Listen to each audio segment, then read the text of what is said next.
안녕하세요. 오늘도 사은살롱을 찾아주셔서 감사합니다. 남편과 사별한 여성입니다. 5년 전 여름이었어요.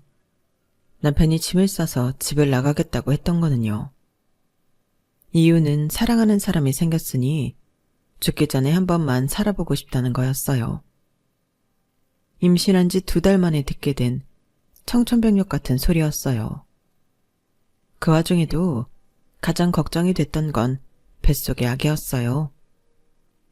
아직 세상 빛도 보지 못한 내 아이가 아빠 없는 아이가 될 위기에 처한 거니까요. 그래서 내 감정보다는 어떻게든 내 아이를 위한 것만 생각해야 했어요. 그렇게 내린 결정은 잠정적 용서였어요. 남편의 행동에 배신감도 느끼고 죽이고 싶을 만큼 화도 났지만 그래도 아이를 위해서 비굴하게라도 남편을 잡아야 한다는 생각에 끝까지 매달렸어요. 지금 그거 사랑 아니라고, 순간 지나가는 바람이라고, 제발 아이한테 부끄러운 아빠가 되지 말아달라고요. 그런데도 남편은 기어이 저와 아이를 뿌리치고 집을 나갔고 그게 이 생애에서의 마지막 모습이 되고 말았어요. 남편의 죽음에 이어 예고 없이 불어닥친 불행은 평범하던 제 인생을 순식간에 망가뜨려 놓았고 한동안 시리에 빠져지내야 했어요. 하지만 끝날 때까지 끝난 게 아니라는 말처럼 제 인생은 절망적인 순간에 뜻하지 않은 기회를 얻어 기사회생하게 됐지 뭐예요. 덕분에 이 채널을 통해 사연도 보내게 되었답니다. 저는 어린 시절을 엄마 얼굴도 모른 채 자라야 했어요. 제가 6살도 되기 전에 부모님이 이혼을 하셨거든요. 그 바람에 엄마가 채워줘야 할 부분은 할머니가 대신 채워주셨어요. 저희 할머니는 입이 험해서 주변 사람들과 분란이 끊이지 않는 분이시긴 했지만 그래도 손녀딸에 대한 사랑만큼은 세상 누구 못지않은 분이셨어요.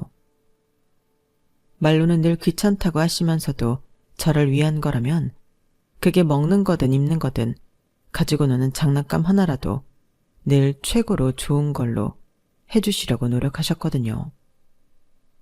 정작 본인을 위한 거에는 속옷에 구멍이 날 정도까지 아껴가며 사시면서 말이죠.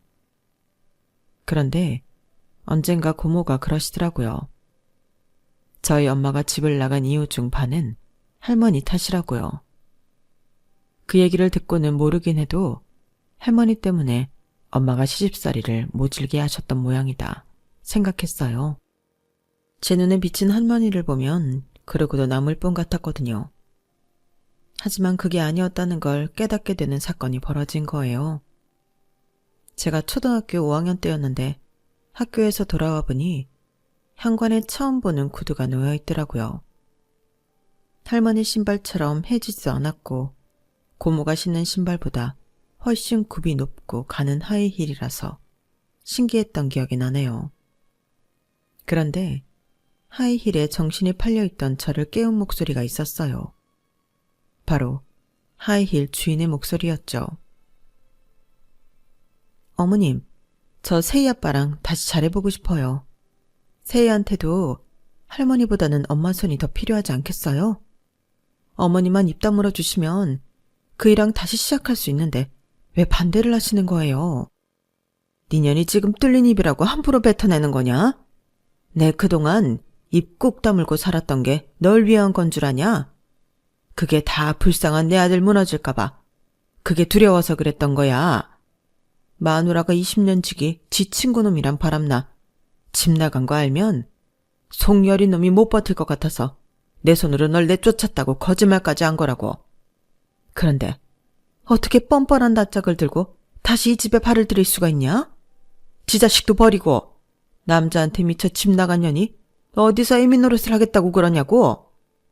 이제 겨우 너 잊고 사는 내 아들이랑 내 손녀 건들 생각 마라. 너한테 일말의 양심이라도 있다면 조용히 돌아가. 당장 이 집에서 나가라고. 그러자 제 생모는 코웃음을 치며 말했어요. 어머님, 저도 어지간하면 이 집 구석에 다시 발 안 들였어요. 근데요, 사랑 하나 믿고 남편이랑 자식 버리고 나가봤는데 여기서 살던 것만 못하더라고요. 제가 이번에 안 사실인데요. 저는 돈 없이 사랑만 믿고는 못 사는 사람이더라고요.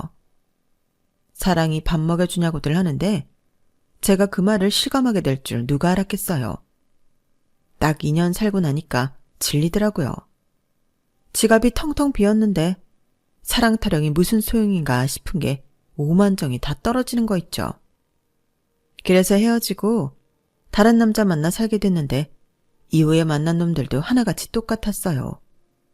생김새만 다르지 그놈이 그놈이더라고요. 그래서 구관이 명관이다 그러나 봐요.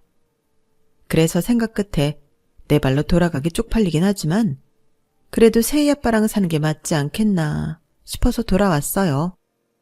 배를 골아보니까 그제서야 세희 아빠가 생각나더라고요. 어머님 아들이 그런 매력이 있어요. 아, 그래서 제가 어머니께 드리고 싶은 말이 뭔가 하면요. 제가 더는 물러설 곳이 없어서 지금 내 눈에 뵈는 게 없다는 얘기예요. 어머님이 아무리 반대해도 저 그이 마음 돌릴 자신 있어요. 그건 세희도 마찬가지고요. 내가 낳은 자식인데 날 밀어낼 리 없잖아요. 안 그래요? 뻔뻔한 엄마의 목소리를 통해 내가 왜 그 어린 나이에 엄마한테 버려져서 할머니 손에서 자라야 했는지 정확히 알 수 있었어요. 더불어 할머니가 왜 그렇게 저희 엄마를 미워했는지도요. 손녀딸이 보는 앞에서도 도망간 며느리 요구를 달고 사실 정도였는데 그날 내 엄마의 실체를 확인하고 보니 할머니 마음이 이해가 가더라고요. 저였다면 더하면 더했지 절대 덜하지 않았을 것 같거든요. 아빠와 제 마음을 사로잡을 수 있다고 자신만만하던 엄마는 현관에 서서 모든 걸 다 지켜본 저와 눈이 마주치자 귀신을 본 것처럼 화들짝 놀랐어요. 그건 할머니도 마찬가지였죠. 엄마는 그러다 안 되겠던지 갑자기 힘겹게 눈물을 짜면서 제 이름을 불러댔어요. 세희야, 네가 세희 맞지? 나 기억나니? 내가 네 엄마야. 아주 감정까지 제대로 잡아가며 두 팔 벌려 저를 향해 다가오는데 기분 탓이었을까요? 순간 엄마가 입을 쩍 벌린 호랑이처럼 보였어요. 그래서 저도 모르게 뒷걸음질 치며 피하게 되더라고요. 그 모습에 엄마는 살짝 인상을 찌푸렸지만 이내 그리움 가득한 표정으로 연기를 해대더군요. 제가 어디서부터 어디까지 들었는지 몰라서 제 눈치를 살피는 것도 잊지 않았고요. 그래서 솔직하게 다 얘기했어요. 연기하지 말아요. 다 들었으니까. 할머니가 항상 그랬어요. 내가 다른 건 다 아빠를 닮았는데 딱 하나만 엄마를 닮았다고요. 그래? 그게 뭔데? 엄마는 기대에 찬 표정으로 물었어요.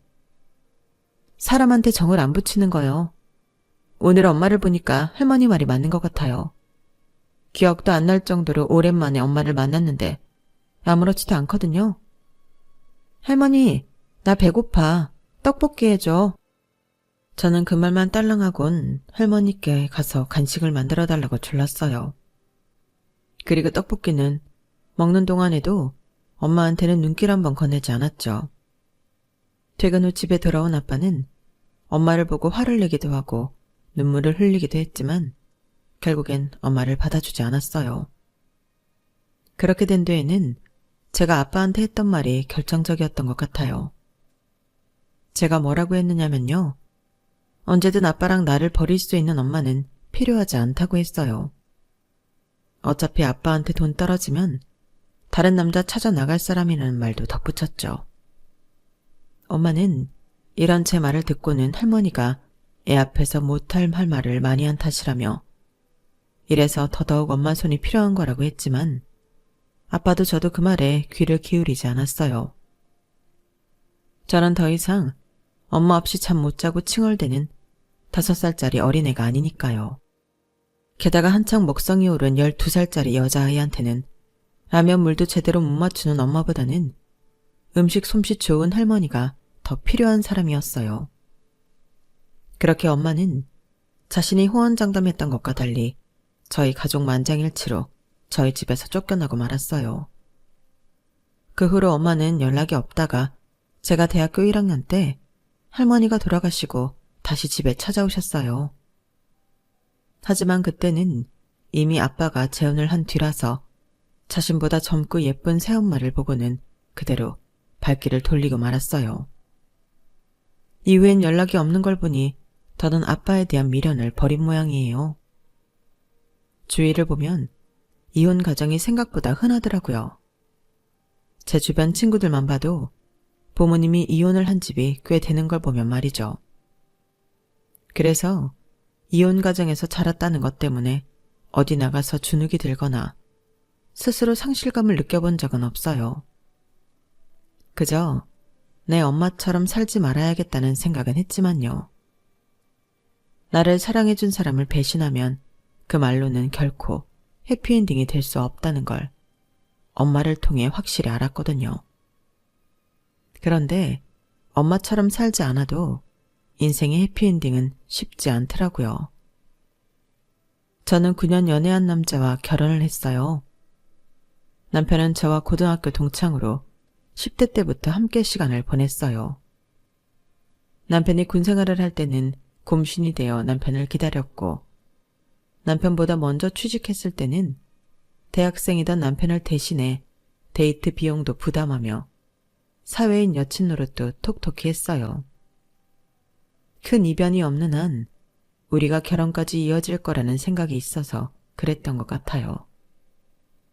물론 TV에서 장기 연애를 하는 연예인들을 보면 대개 8, 9년쯤 사귀다가 헤어지고 얼마 뒤 다른 상대와 결혼한다는 소식을 전하기도 하지만 우리는 연예인이 아니니까요. 그리고 결말은 결혼이었어요. 저와 남편한테는 너무도 당연한 결말이었지만 딱 한 사람, 저희 시어머니한테는 청천벽력 같은 소식으로 들렸나 봐요. 제가 인사를 드리러 시댁에 찾아갔을 때 제게 이런 말씀을 하셨거든요. 솔직히 나는 너희가 연애만 하다 헤어질 줄 알았다. 9년이나 사귀었으면 질릴 대로 질렸을 거 아니니? 나도 알겠지만 우리 창균이가 그리 진득한 애는 아니잖아. 얘가 어릴 때부터 3개월 넘게 뭘 배운 적이 없었다. 친구를 사귀어도 1년 실컷 놀곤 다음 해엔 딴 애들이랑 몰려다녔으니까. 그런 애가 너를 만나 9년이나 사귀고 있다고 했을 때 솔직히 우리 애가 너한테 뭔가 중요한 약점이라도 잡혀서 헤어지지도 못하고 어쩔 수 없이 사귀는 게 아닌가 했다. 혹시 그런 건 아니니? 어머님의 황당한 질문에 얼마나 진땀을 뺐나 몰라요. 남편이 나서서 그런 거 없다고 몇 번을 말했는데도 어머님의 의심은 가시지 않는 모양이었어요. 그날 어머님은 당신 아들의 변덕을 이유로 우리 결혼을 못 믿어워하는 것처럼 말씀하셨지만 나중에 남편을 통해 들은 바로는 어머님이 우리 결혼을 반대한 진짜 이유는 바로 제가 이혼 가정에서 자랐다는 것 때문이었어요. 어쩌겠어. 자기가 이해해야지. 이제는 우리 사회에서 이혼은 흔한 일이 되었지만 그래도 우리 부모님 연배에선 그게 아니잖아. 우리 집만 해도 아빠가 살아계실 때 엄마를 엄청 힘들게 했거든. 여자 문제로 난리가 난 게 한두 번이 아니었으니까. 그래도 우리 엄마가 우리 형제 때문에 꾹 참고 사신 거거든. 그러니까 한마디로 말해서 어머님 입장은 이랬어요. 나도 당신들처럼 힘든 상황이었지만 그래도 자식들 생각해서 어떻게든 버텼다. 그런데 당신들은 그런 희생 없이 하고 싶은 대로 한 거 아니냐. 그러니 그 일로 당신들 자식이 비난을 받더라도 감수해라. 솔직히 제 입장에선 억울한 감이 있었지만 그렇다고 제 감정대로 상대할 수는 없었어요. 한번 보고 안 봐도 되는 상대라면 모를까. 평생을 가족으로 지내야 하는 분이니까요. 그래서 시간을 두고 어머님이 저를 인정해 주실 때까지 기다리기로 했어요. 이미 결혼한 자식인데 어머님도 어쩔 수 없이 포기할 건 포기할 거라고 생각했거든요. 물론 저희 결혼이 탐탁치 않았던 어머님은 상견례 때도 그렇고 결혼식 당일에도 표정이 좋지 않으셨지만요. 결혼을 하고 나면 어머님도 어느 정도 포기하는 부분이 있을 거라고 생각했지만 그건 제 착각이었어요. 저에 대한 어머님의 불만은 점점 더 커졌고 참견 역시 더욱 심해졌어요. 그건 아무래도 어머님이 저희 신혼집을 해주셨기 때문일 거예요. 돌아가신 저희 아버님은 평범한 직장인이셨는데 전업주부였던 어머님이 아버님의 월급을 가지고 주식부터 부동산까지 투자를 잘하신 덕에 직장인으로 건물주까지 되셨어요. 원래는 아버님 명의로 사야했던 건물이었지만 당시 아버님이 여자 문제를 일으키는 바람에 건물 명의를 어머님 앞으로 했었는데 그게 신의 한 수가 된 거예요. 아버님이 돌아가시고 별도의 세금 없이 어머님이 건물을 온전히 가지게 되셨으니까요. 그 건물을 바탕으로 어머님은 또다시 투자를 진행하셨고 돈이 돈을 번다는 말처럼 건물과 부동산 그리고 주식의 금까지 거머쥐게 되었어요. 맏아들인 제 남편이 결혼하게 되자 어머님은 당신 소유의 아파트를 저희한테 내주셨는데 제가 마음에 안 들어 그러셨는지 명의 이자는 따로 안 해주시고 나중에 증여해 주시겠다고만 하셨어요. 그래서 저희 아빠가 차라리 아파트 가격의 절반을 우리가 낼 테니까 바로 증여를 해주면 어떻겠냐고 했더니 그마저도 거절을 하시더라고요. 그랬더니 저희 아빠도 약이 오르셨는지 시어머니한테 제안을 하셨어요. 차후 이 아파트를 증여해 주겠다는 내용이 담긴 문서라도 작성해 달라고 말이죠. 당연히 시어머니는 노발대발이셨어요. 설마 자기가 아들한테 주기로 한 아파트를 떼먹기라도 할 것 같냐면서요. 거기에 맞서 저희 아빠도 지지 않으셨어요. 우리는 아파트 가격에 상응하는 돈을 들여 결혼식 비용이며 혼수 예단을 마련하는 건데 당연한 요구 아니냐면서요. 그 일로 양가 부모님은 엄청 다투셨고 양가 부모님의 기싸움 때문에 중간에서 우리 부부는 부모님 눈치를 볼 수밖에 없었어요. 차라리 월세방에서 살더라도 우리 선으로 결혼 준비를 할 걸 그랬다는 후회를 몇 번이나 했나 몰라요. 결국 남편이 어머님을 설득해 공준된 각서를 받아내면서 사건은 일단락되었어요. 비록 정식으로 증여는 안 해주셨지만 그래도 집주인 행세를 톡톡히 했던 시어머니는 아이 문제에도 깊게 관여하셨어요. 어느 정도였냐면요. 너희 요즘 부부관계는 제대로 갖고 있는 거니? 네 배란 날짜에 맞춰서 제대로 하고 있느냔 말이야. 나이가 많은 것도 아니고 별다른 질병도 없다는 애가 왜 애를 못 갖는 건지 모르겠구나. 혹시 나 모르게 피임을 하고 있는 건 아니지? 생리는 제대로 하고 있어? 생리 주기는 정확하고? 자식 부부의 잠자리 횟수부터 며느리 생리 주기, 배란일까지 참견하는 통에 민망한 적이 한두 번이 아니었어요. 한 번은 제가 쓰는 생리대를 보시고는 혹시 이것 때문에 임신이 안 되는 건지 모르니까 기성품을 쓰지 말고 천으로 된 생리대를 사서 빨아 쓰라고 그러시는 거예요. 게다가 제가 쓰는 화장품, 옷, 심지어 매니큐어 하나까지 트집을 잡으시면서 모든 걸 나님과 연결 지으셨어요. 배란일 때마다 전화하셔서 부부관계는 가졌냐고 물으시는 통에 남편도 저도 아주 강박이 생길 정도였어요. 그러다 보니 어머님의 기대와는 반대로 점점 더 부부관계를 멀리하게 되었어요. 지나고 보니 그때쯤이었던 것 같아요. 남편이 밖에서 여자를 만나기 시작한 거는요. 그런 와중에도 매달 배란 주기 때마다 부부관계는 해온 걸 보면 남편이 비록 저 몰래 바람은 피웠지만 결혼 생활을 이어갈 생각이 있었던 것 같아요. 하지만 몇 달 뒤 제가 임신했다는 소식을 전하자 묘한 표정을 짓더라고요. 그때는 남편의 외도 사실을 몰랐기 때문에 그 표정의 의미를 알아채지 못했지만 한 달여쯤 지나자 확실히 알게 되었어요.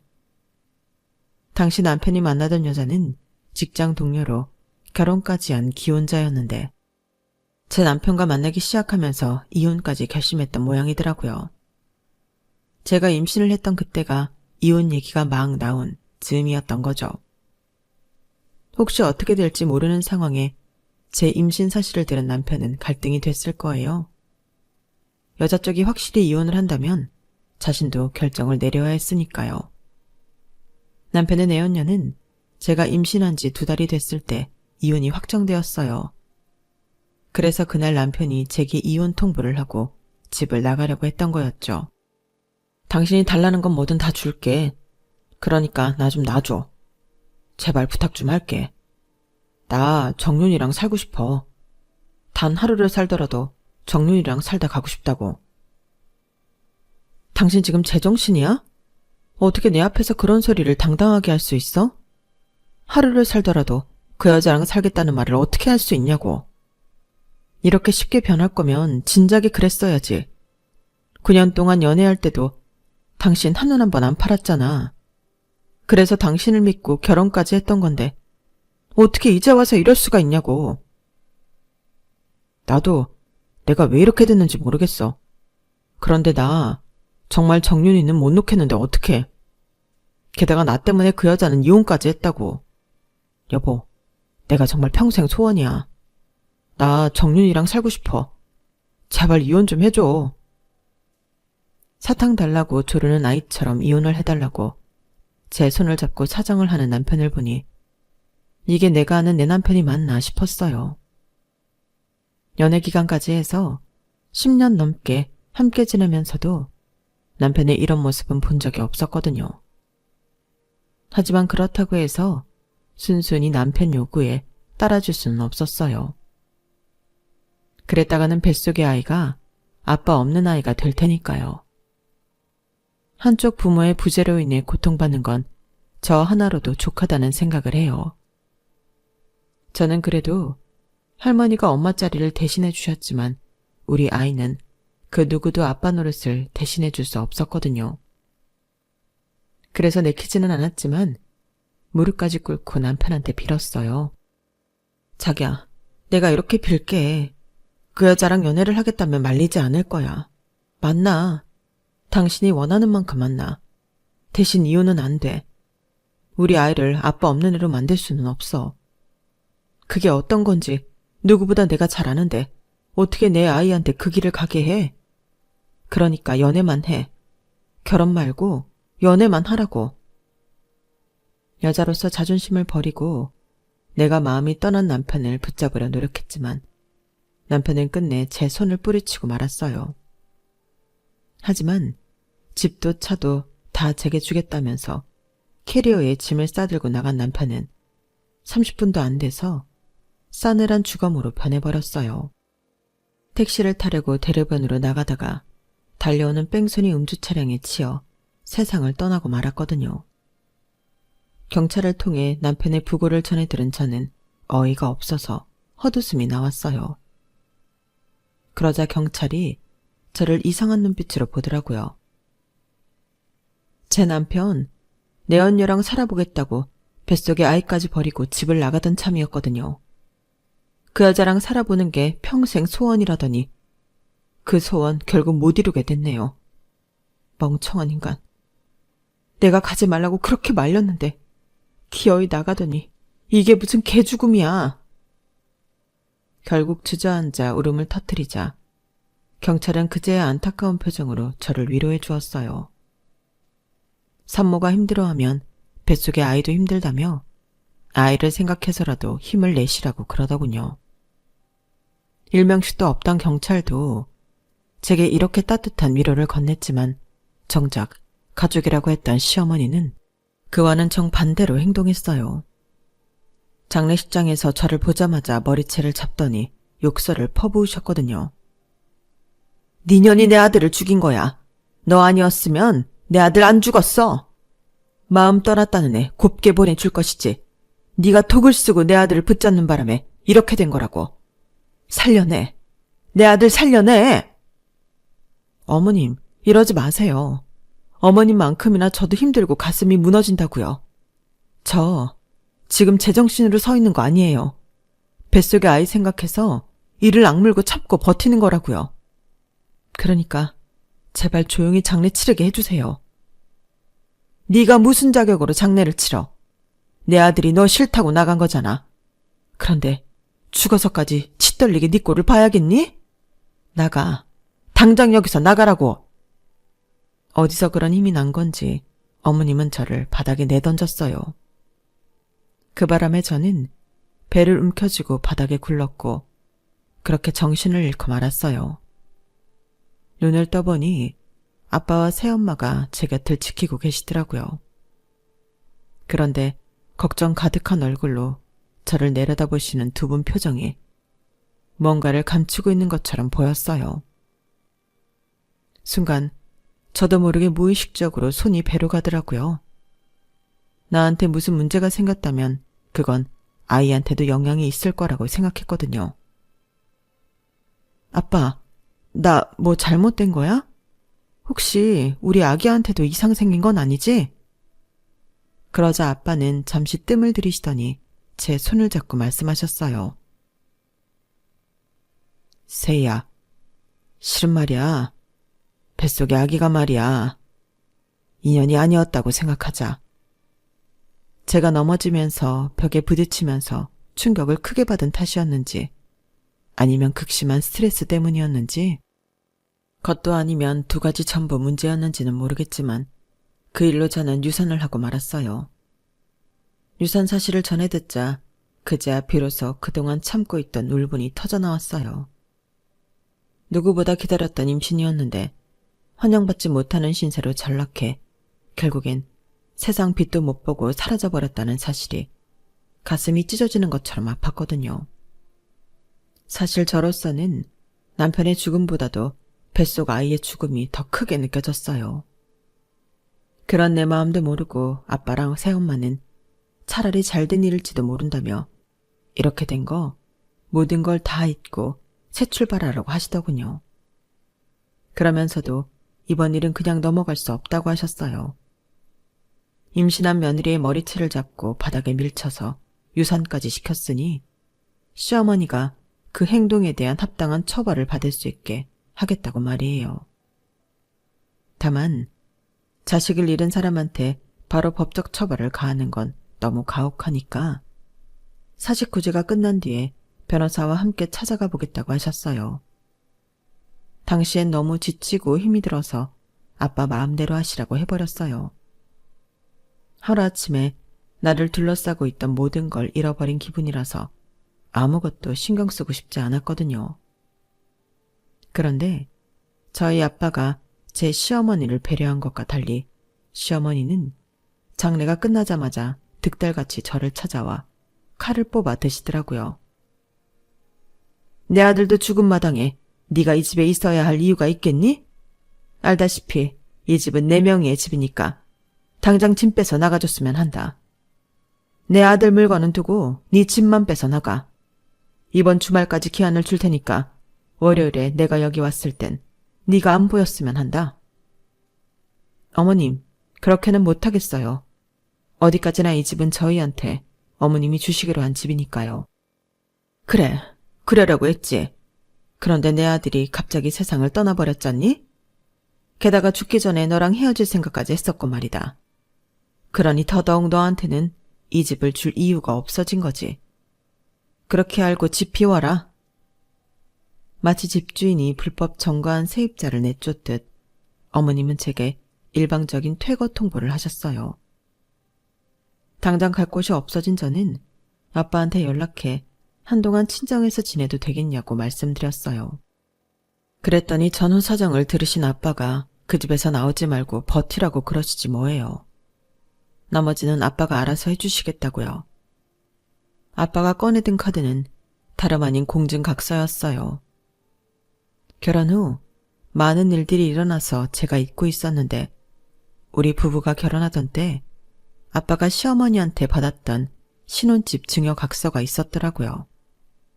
그 각서와 제 남편의 외도, 그리고 장례식장에서의 시어머니의 폭행 때문에 제가 유산을 하게 된 것까지 포함해 아빠는 소송을 진행하셨어요. 상간녀에 대한 피해보상 청구까지도요. 그리고 상간녀를 통해 보상금을 받아낸 건 물론이고 시어머니를 상대로 반년에 걸쳐 진행된 소송 끝에 저는 제가 살고 있는 아파트를 받아냈어요. 사실 당연한 판결 결과였는데도 시어머니는 마치 제가 남편 잡아먹고 시어머니 집까지 뺏어간 파렴치한 며느리인 것처럼 떠들어대셨어요. 툭 하면 저희 아파트에 찾아와 아파트 주민들한테 제 흉을 보고 가시고 아파트 상가 사람들한테도 저에 대한 말도 안 되는 거짓 소문을 퍼뜨리셨어요. 당신의 모든 불행을 모두 제 탓으로 돌리며 지독하게도 저를 괴롭히셨죠. 그런데 1년쯤 지나자 언제 그랬냐는 듯 순식간에 자취를 감추시더라고요. 그때만 해도 저는 그만큼 했으면 됐다 싶으셨던 건가 했어요. 그런데 2년쯤 지나서 갑자기 어머님이 저를 찾아오신 거예요. 이전과는 분위기가 완전히 달라지신 채 말이죠. 원래 어머님은 키도 큰 편이고 살집도 꽤 있는 분이셔서 어지간한 남자들보다 큰 사이즈 옷을 입으시곤 했었거든요. 그런데 이번에 찾아오신 걸 보니 다이어트를 하신 건지 5 사이즈 정도로 엄청 날씬해지셨더라고요. 뿐만 아니라 저를 볼 때마다 악다구니를 쓰며 무섭게 다그치던 모습은 사라지고 너무도 유해지신 거예요. 완전 다른 사람이 된 것처럼요. 예, 내가 그동안 요가도 하고 심신수련을 하면서 참 많은 생각을 했다. 특히 너에 대해 많이 생각하게 되더구나. 따지고 보면 우리 애 그렇게 되고 나서 가장 힘들었을 사람이 너 아니겠니? 그런데 그때는 나도 자식을 잃은 부모인지라 남의 고통에는 마음이 닿지 않더구나. 그래서 너한테 못할 짓을 한 것 같아. 너무 늦은 감이 있다면 내가 사과하마. 미안했다, 세희야. 제 남편이 세상을 떠나던 순간부터 지금까지 단 한 번도 제게 사과를 하신 적이 없던 어머님이 몸소 찾아와 사과를 하시자 기분이 묘했어요. 그런데 어머님이 생각지도 못한 얘기까지 꺼내시지 뭐예요. 예전에 배우자가 죽으면 3년상은 치러야 한다고 했지만 요즘은 어디 그러니? 내 아들이지만 세희 너한테는 상처를 남기고 간 놈인데 그놈 생각해서 한창 젊은 너를 과부로 살게 할 수는 없는 거잖니. 그래서 말인데 내가 중신을 설까 한다. 집안도 괜찮고 학벌이며 직업 뭐 하나 안 빠지는 사람이다. 이혼 경력이 있긴 한데 그건 너도 상처한 경력이 있으니 큰 문제는 안 될 거라고 생각한다. 어때? 한번 만나보겠니? 어머님, 말씀은 감사하지만 저는 당장 누구를 만나볼 생각 같은 건 없어요. 어머님도 아시겠지만 저 고등학생 때부터 지금까지 남자라곤 그이밖에 없었잖아요. 그 긴 시간을 함께했던 사람이 떠났는데 그 자리에 금세 다른 사람을 어떻게 채워 넣어요? 저는 그렇게는 못하겠어요. 그러자 어머님 표정이 살짝 일그러지더라고요. 야, 네가 무슨 수절 과부니? 요즘 세상에 그런 게 무슨 상관이야? 당장 결혼하려는 것도 아니고 일단 만나보고 친구처럼 곁에 두고 지내다가 마음이 통하면 그때 재혼해도 되는 거잖니. 내가 아까운 자리라서 마음이 조급해 이런다. 그러니까 나를 봐서라도 한번 만나보기라도 하렴. 그럼 그렇게 알고 자리 마련한다? 어머님은 제가 싫다는데도 불구하고 결국 만날 날짜까지 잡아버리셨어요. 할 수 없이 당사자를 만나 정중히 거절하는 수밖에 없다고 생각돼서 약속 장소로 향했어요.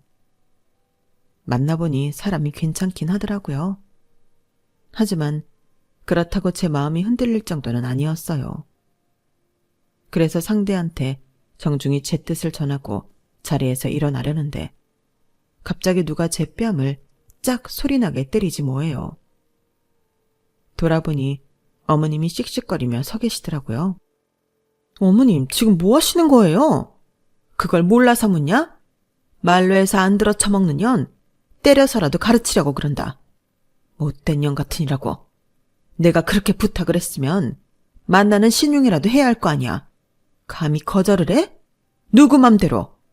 내가 어떤 심정으로 이 자리를 마련했는데 내가 왜 너를 재혼시키겠다고 이 난리를 치는데 천하에 쓸모없는 년이 끝까지 사람을 가지고 노는 것 좀 봐. 그래, 네 년이 어디까지 하는지 내가 두고 보마. 시어머니는 알아듣기 힘든 내용의 말을 하시고는 씩씩대며 가게를 나가셨어요. 저는 도대체 왜 시어머니한테 내가 이런 대접을 받아야 하나 황당하기만 했어요. 그런데 그 비밀이 밝혀진 건 의외의 장소에서였어요. 뜬금없이 나타나 제게 재혼 상대를 주선해 주셨던 시어머니를 만난 지 1년 반쯤 지났을 무렵이었어요. 아빠를 모시고 대학병원에 건강검진을 하러 갔다가 시고모님을 만난 거예요. 고모님은 반갑게 맞아주시면서 제게 이런 말씀을 하시더라고요. 오랜만이네. 그동안 잘 지냈어? 아니다. 시무상 치른 지 얼마나 됐다고 잘 지냈냐는 소리를 해.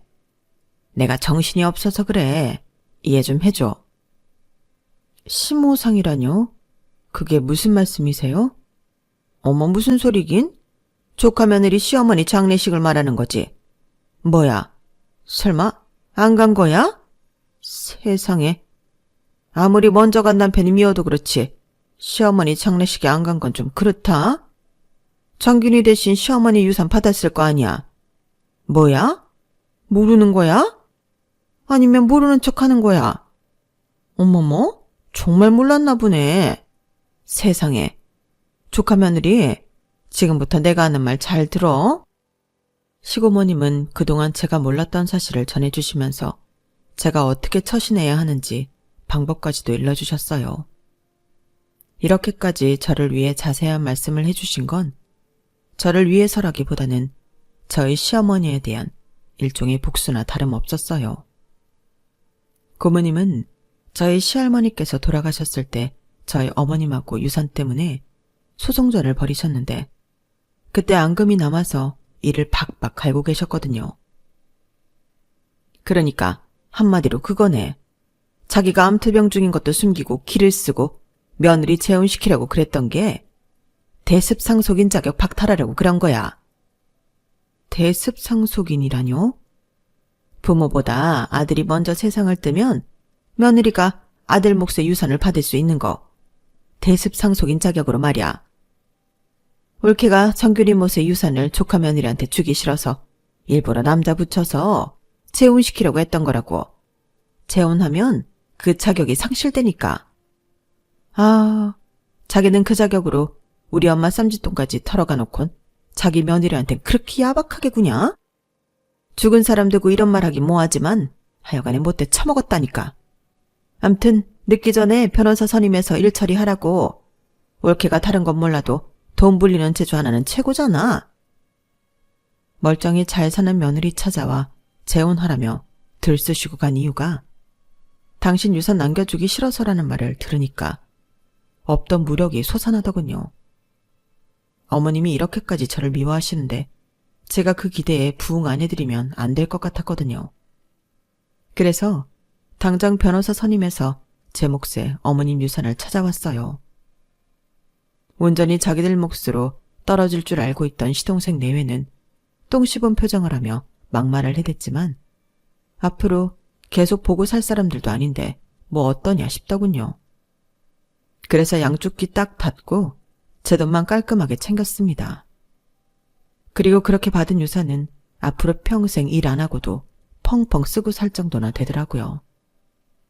한때는 내 인생에 왜 이렇게 거지 같나 싶어서 억울하고 화도 나고 했는데 이렇게 하늘에서 생각지도 못한 돈벼락을 내려주실 줄 누가 알았겠어요. 그래서 이 돈은 정말 가치 있게 써보려고 합니다.